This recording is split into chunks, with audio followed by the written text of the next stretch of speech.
ముందుగా మనం గోంగూరని శుభ్రంగా 2-3 సార్లు కడిగేసి ఇలా ఆరబెట్టేసుకోవాలి. 2 చెంచాలు ఆయిల్ వేసి మినపప్పు, కొద్దిగా ఆవాలు, మెంతులు. మినపప్పు కొంచెం అలా బ్రౌన్ వచ్చిన తర్వాత నేను ఎండుమిరపకాయలు వేసుకున్నాను, వేగిపోయింది. దీన్ని తీసి మిక్సీలో తీసుకుందాం. ఇలా మిక్సీలో మార్చుకున్నాక దాన్ని కొంచెం చల్లారనిద్దాం.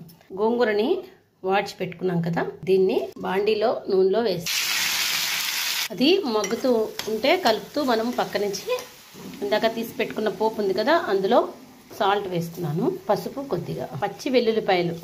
ఇప్పుడు దాన్ని మెత్తగా మనం మిక్సీ పట్టుకుందాం. ఇలా కచ్చా పచ్చగా నలిగాక ఇందులో కొంచెం చింతపండు రొట్టెలు కూడా కొంచెం వేసి అప్పుడు మళ్ళీ మెత్తగా పట్టేసుకోవడమే. మనం వేయించుకున్న గోంగూర పూర్తిగా చల్లారిపోయింది. ఈ చల్లారిపోయిన గోంగూరని ఇందాక మనం పట్టుకున్న పోపు పట్టుకున్న మిక్సీ జార్లో వేసేసి దీన్ని ఇప్పుడు మనం మెత్తగా ఆడుకోవాలి. ఇలాగా మిక్సీ పట్టుకున్నాక ఇలా